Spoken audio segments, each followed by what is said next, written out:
केंद्रीय बजट 2026-27 अब बस कुछ ही दिनों में पेश किया जाएगा। वित्त मंत्री निर्मला सीतारमण 1 फरवरी 2026 को रविवार के दिन लोकसभा में इसे पेश करेंगी और इस बार का बजट बहुत सारी उम्मीदें लेकर आने वाला है।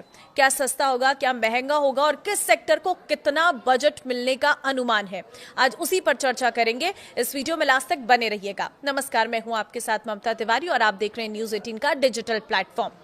देखिए, वित्त मंत्री निर्मला सीतारमण का ये नवा बजट है लगातार, जो स्वतंत्र भारत के इतिहास में एक बड़ा रिकॉर्ड है। इससे पहले मोरारजी देसाई ने सबसे अधिक 100 बार बजट पेश किया था, जिनमें से 8 पूर्ण बजट जबकि 2 अंतरिम बजट थे। सबसे खास बात यह है कि आजादी के बाद पहली बार कोई बजट रविवार को पेश हो रहा है, जो काफी ऐतिहासिक माना जा रहा है। पहले भी कभी कभी शनिवार को बजट आया था, जैसे 2015 में, 2016 में अरुण जेटली ने पेश किया था, लेकिन रविवार का ये पहला मौका है। इस बार बजट से आम जनता से लेकर इंडस्ट्री के अलग अलग एक्सपर्ट्स को कई सारी उम्मीदें हैं।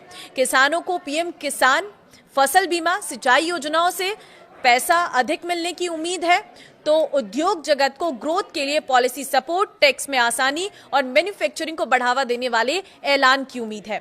ये बजट देश की अर्थव्यवस्था को मजबूत बनाने और आम आदमी की जिंदगी आसान करने वाला हो सकता है। लोग उत्सुकता से इंतजार कर रहे हैं कि वित्त मंत्री आखिर क्या क्या ऐलान करती हैं, क्योंकि ग्लोबल टेंशन के बीच ये बजट काफी अहम होगा। सबसे पहली चीज, टैक्स स्लैब में बदलाव की उम्मीद आप भी जरूर चाहते होंगे, क्योंकि एक्सपर्ट्स का मानना है कि इस बार सरकार पुरानी टैक्स रिजीम के स्लैब में बदलाव कर सकती है। अभी तक ओल्ड रिजीम में टैक्स जो स्ट्रक्चर है जस का तस बना हुआ है, जबकि नई रिजीम को लगातार अट्रैक्टिव बनाया गया है। कंजप्शन बढ़ाने के मकसद से सरकार मिडिल इनकम ग्रुप को राहत देने पर फोकस कर सकती है। दूसरी चीज है, टीडीएस रेट्स कम होंगे, क्योंकि ये सवाल उठ रहा है। वर्तमान में अलग अलग ट्रांजैक्शंस पर कई टीडीएस रेट्स लागू हैं, जिससे टैक्स पेयर्स में कंफ्यूजन रहता है। बजट 2026 में सरकार टीडीएस रेट्स को सरल बनाते हुए इन्हें 2-3 स्लैब तक सीमित कर सकती है, जिससे जो कंफ्यूजन है वो बिल्कुल भी क्रिएट नहीं होगा और ये बहुत आसान हो जाएगा। तीसरी चीज जो है, ओल्ड रिजीम में स्टैंडर्ड डिडक्शन बढ़ सकता है। नई रिजीम में स्टैंडर्ड डिडक्शन 75,000 रुपए कर दिया गया है, जबकि पुरानी रिजीम में ये अभी भी 50,000 रुपए है। बढ़ती महंगाई को देखते हुए सरकार ओल्ड रिजीम में भी स्टैंडर्ड डिडक्शन बढ़ाने का ऐलान कर सकती है। चौथी चीज है, पति पत्नी के लिए जॉइंट टैक्सेशन। ICAI की सिफारिश पर सरकार पति पत्नी के लिए जॉइंट टैक्सेशन सिस्टम लाने पर विचार कर सकती है। इससे परिवार की कुल टैक्स लायबिलिटी कम होगी और टैक्स सिस्टम संतुलित बन सकता है।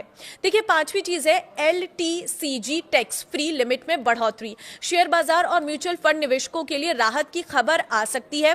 सरकार लॉन्ग टर्म कैपिटल गेन्स की टैक्स फ्री लिमिट को 1.25 लाख रुपए से बढ़ाकर 1.5 लाख रुपए कर सकती है।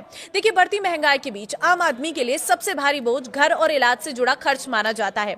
ऐसे में टैक्स पेयर्स उम्मीद कर रही है कि टैक्स स्लैब में बदलाव के साथ साथ सरकार रोजमर्रा के जरूरी खर्चों पर छूट देकर उन्हें राहत दे। मौजूदा समय में होम लोन के जो ब्याज है उस पर 2 लाख रुपए तक की जो छूट मिलती है, ये प्रॉपर्टी की बढ़ती कीमतों के मुकाबले काफी कम मानी जा रही है। दूसरी चीज है कि बजट 2026 से मिडिल क्लास रोजगार से जुड़ी कई उम्मीदें लगाए बैठा है। उन्हें उम्मीद है कि सरकार बजट 2026 में रोजगार और स्किलिंग को प्राथमिकता देगी, जिससे नए रोजगार का सृजन होगा और मिडिल क्लास को इससे फायदा मिलेगा। रोजगार बढ़ने से घर में आमदनी बढ़ेगी। साथ ही अगर सरकार MSME लोन में युवाओं पर ध्यान देती है तो स्वरोजगार के कई नए रास्ते खुल सकते हैं। वरिष्ठ नागरिकों के लिए नई टैक्स स्कीम उतनी आकर्षक नहीं है। बुजुर्गों को स्वास्थ्य और इंश्योरेंस खर्चों पर राहत की जरूरत होती है। ऐसे में उन्हें मेडिकल खर्चों में सरकार की ओर से बड़ी राहत मिल सकती है। अगर ऐसा होता है तो बुजुर्गों को काफी फायदा होगा। उद्योग जगत का मानना है कि इस बार बजट में आर्टिफिशियल इंटेलिजेंस AI इंफ्रास्ट्रक्चर को प्राथमिकता मिलनी चाहिए। हैप्पीएस्ट माइंड्स के CEO के अनुसार भारत को केवल AI का उपभोक्ता नहीं बल्कि ग्लोबल लीडर बनने की दिशा में आगे बढ़ना चाहिए। इसके लिए स्वदेशी हार्डवेयर, डेटा सेंटर, स्टार्टअप्स को सपोर्ट, टैक्स इंसेंटिव्स और इसके साथ ही स्किलिंग प्रोग्राम की जरूरत है। बाजारों को भी बजट से उम्मीद है, क्योंकि निवेशकों को इनकम टैक्स में राहत करीब 11.512 लाख करोड़ के टैक्स खर्च और फिजिकल डेफिसिट को 4.4% के आसपास रखने की उम्मीद है। कुल मिलाकर बजट 2026 से यह अपेक्षा की जा रही है कि वो ग्रोथ, रोजगार और इनोवेशन तीनों को नई गति देगा। कई एक्सपर्ट्स का मानना है कि अगर बजट में एंट्री लेवल ईवी को टैक्स छूट, सब्सिडी और आसान फाइनेंसिंग के साथ शामिल किया गया तो ये देश के ईवी इकोसिस्टम के लिए गेम चेंजर साबित होगा। इससे घरेलू कंपनियों को उत्पादन बढ़ाने, नई तकनीक विकसित करने और रोजगार के नए अवसर बनाने का मौका मिलेगा। तो आपको क्या लगता है, इस बजट में क्या आना चाहिए जिससे आपको फायदा मिले? कमेंट में जरूर बताना, और अगर आप मेरी इस वीडियो से सहमत है तो इसे शेयर जरूर करना। नमस्कार।